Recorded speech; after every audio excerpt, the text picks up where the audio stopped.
So it's very cold out today. It's only -6, but we'll make it through. So the calf barn's under construction this week and last week because we're in the process of putting the Lely Automatic Calf Feeder in. So the reason why we wanted to do it is because it promotes a more natural calf lifestyle. It lets them drink multiple times a day on their own schedule. So same as our cows that have the robots. Just trying to make sure that they live on their own accord into their own schedule. And of course, we'll still check on them, make sure they're drinking. And that involves a group housing situation as well, because obviously if you have hutches, which is what we used to use, an individual hutch for an individual calf, then you know exactly when she's drinking, how much she's drinking. So the robotic feeder also comes with calf collars that they wear, and it transmits the data to the computer so we can see how fast she's drinking, when she drinks, how much she drinks, and we can customize the amount based on the individual calf. So there's going to be 2 group pens. One is larger than the other. That's pen B, as for older calves that are a bit bigger, because our calves stay on milk for about 8 weeks. And then pen A is a little bit smaller because obviously your babies are smaller. All of our babies will start in individual hutches when they're born, so they have enough time to get colostrum, which is a very important mother's first milk, and make sure that they're okay before they move into the group housing. But then our goal is to get them on the feeder as soon as we can, again, to promote that more organic lifestyle where they can kind of make friends, have individual groups, and drink when they want to. So right here is where the actual feeder is going to go. It needs to be kept warm and insulated because it has water that runs to mix the milk powder. So this is in construction. There's going to be a box that actually gets assembled here, and the feeder will be inside of that.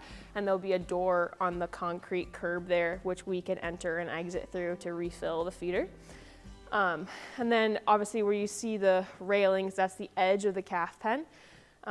So that will cross in front of the barn where those metal pens already are. And then it goes all the way to the curtain sides on that side of the barn. So they still have yet to actually build the fence in the middle that will separate pen A and pen B. And then obviously finish the fences at the end there. The posts are so we can put the gates up, so when we have to clean the barn and scrape the barn where we're standing, we can push the cows off to the side and be able to do that with the skid steer for easy cleaning. In this whole concrete area, we used to have individual calf hutches, so it would fit 30 to 40 calves in that area, but we found that group housing tends to work well. So all of our current calves, although they're a little bit older now and off milk, they've all been raised in groups, usually about 2 to 3. In a pen, and we found that just promotes them making friends. They have little social groups, they seem happier. Definitely we noticed a big impact on health. We didn't see as many scours or as many lung issues or anything like that. Even though they are in a group, you do have to be careful with group housing, but they overall seem to have a happy, healthier lifestyle. And then of course, when you don't have them in hutches, they can get up, move around, they have a little bit more space.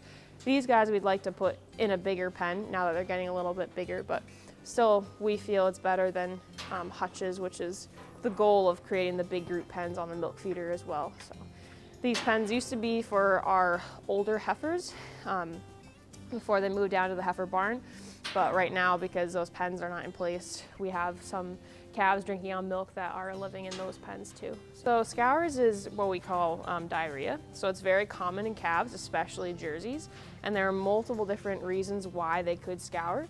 Nutritional reasons, so if you give them too much milk at once, or a sudden change in what you're feeding them, so if you switch them from replacer to actual milk or vice versa, that can cause it. Different bacteria or diseases can cause it. Stress alone can also cause it. But we noticed a reduction in that when we had group housing and we gave them more space because, again, they didn't seem as stressed. So now they have buddies and they have that space to roam around. So this is Catalea and this is Tove. So they were born in October. Obviously, they've been weaned for a while. And they were raised with another calf. So they were originally a group of 3, but she got so big that she's in with those guys now. So it was 609, 610, and 611. When you do group housing, you want to keep them around about the same age and size. So if one gets too big, then I put them in with another calf that's a little bit bigger. So that way you don't have like a bully in a pen, because you have to be careful that each calf is still going to get access to hay, water, and grain, and she doesn't get bullied out of the way. So we love Jerseys here. They're our favorite cow breed. They're a little bit smaller than your traditional milk cow. They're very, very friendly and they're relatively easy to work with. But one of the main reasons why we pick jerseys for the high butter, fat, and protein that's in their milk. That really helps us over at Westmeadow Creamery in Johnstown to make higher quality butter and yogurts and cheeses. So this is Clementine. She's the oldest calf in this pen, and then we have JC and Dervla. So they're all from different moms, and they're all born in September of 2021 from different moms, but they were born within the same week of each other. So that's why they live together, and they've grown up since birth together, basically. So they're pretty close.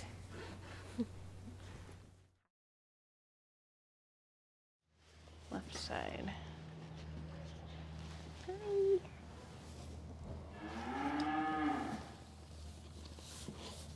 Okay. Oh, sorry. I've got to make sure it's tight enough on you.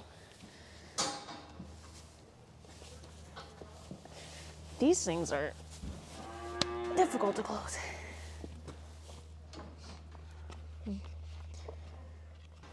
I'm not sure. He said that they have to go on the left side. I don't know if that still counts as the left side or if that's now like the top of her. So I guess we're just gonna have to wait and see.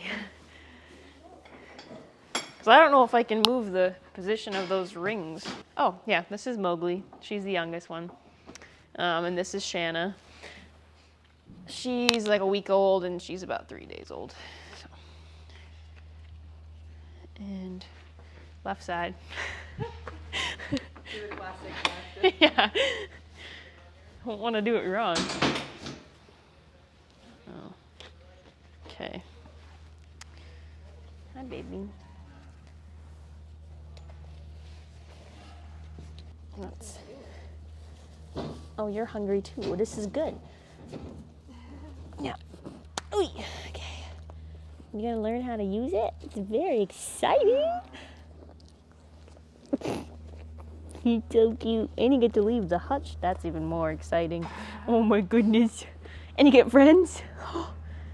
Yeah, you like friends? She's so bug-eyed. She's like always like, whoa.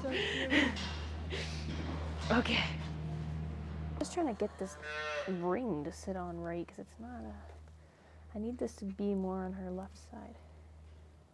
That's a little better than before, I think. Yeah, I think so. That looks better. Oh, hello. What are you doing down there?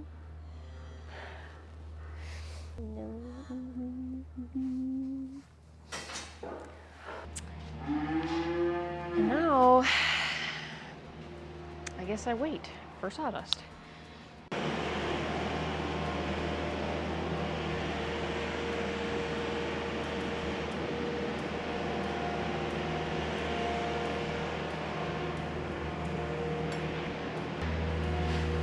Probably should have done this before. I feel like I'm getting deja vu because I just said that over there. I'm like, you know, great forward planning with all this bedding in my way. Oh my goodness. Be interesting to get her over there. I don't know. I know, if you're hungry, just come with me. I think I'm just gonna pick her up. I think it'll be faster. Okay, 1, 2, 3. Don't kick me, okay. Okay. Just gonna let you wander. You have a good time, okay?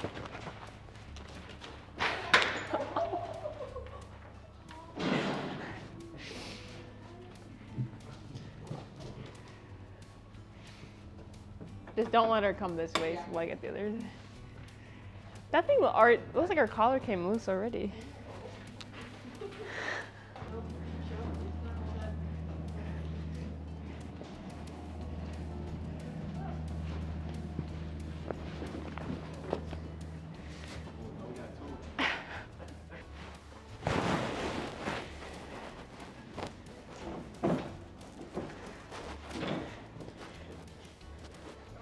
Okay.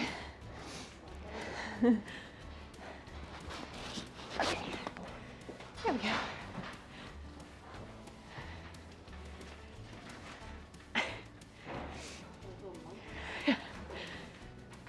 Hi, are you hungry? I think I'm gonna try her first on the feeder. Which one is she? She's the oldest one, that twin heifer. Yeah. So I think she'll have the best appetite.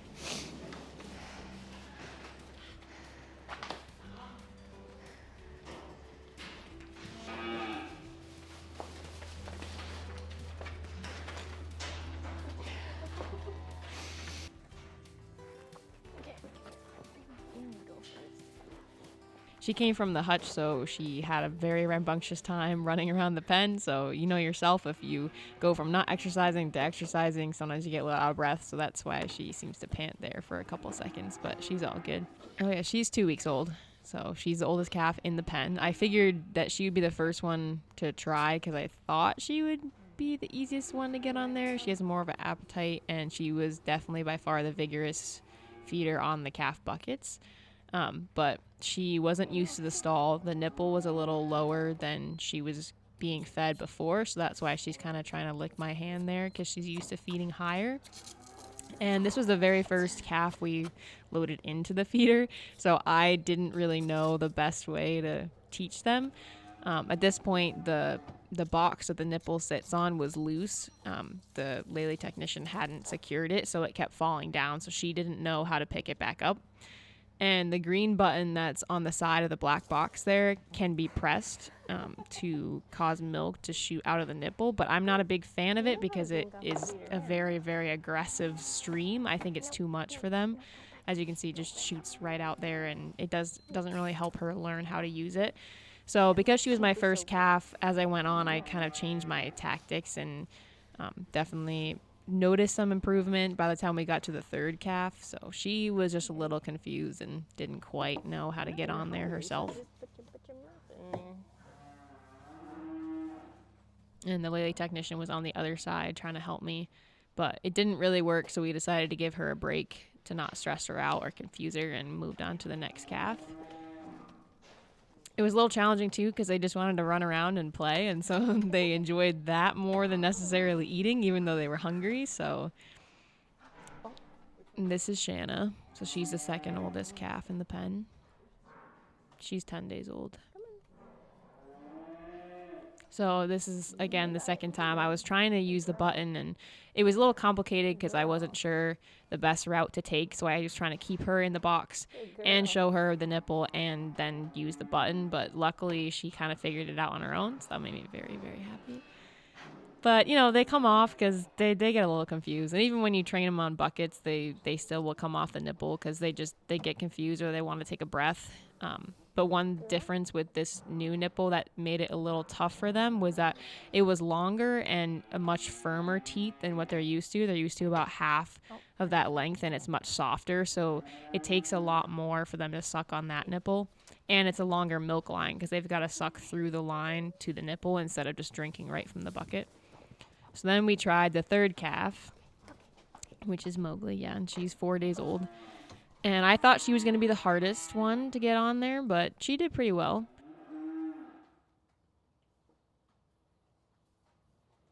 I kind of changed my tactic a little bit and focused more on doing what I do when I train them on the bucket, which is teaching them more about the teat instead of trying to hold them in the box as much. And I had a wonderful helper with me who stopped them from backing up when we got to the third calf because I needed about 10 hands to do it on my own. So then I enlisted some help and it got a little easier. So we decided to try the oldest calf again and see if she would drink this time. But she's like so playful. She just wanted to run around and have a great time and didn't really care about the food as much as I thought she would. So.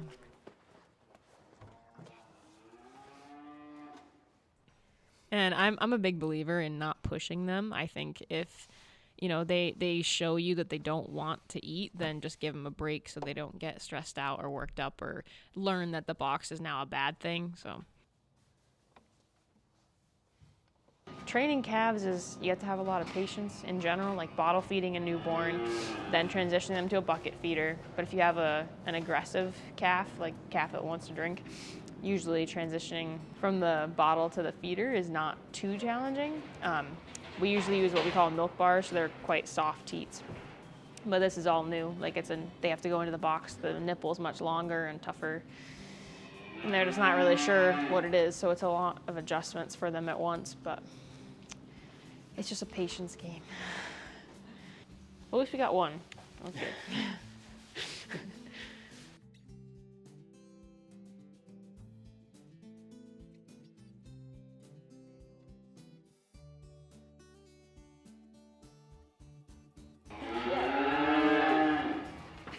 Children. The whole goal of getting the feeder was to let the calf live a more natural lifestyle. So they have their own little mini herd, so improve socialization. And then obviously they can drink based on a feeding plan. So when they're little like this, whenever they want from the feeder, to a certain extent. So there's limits. She can come up every few hours and drink a programmed amount of milk.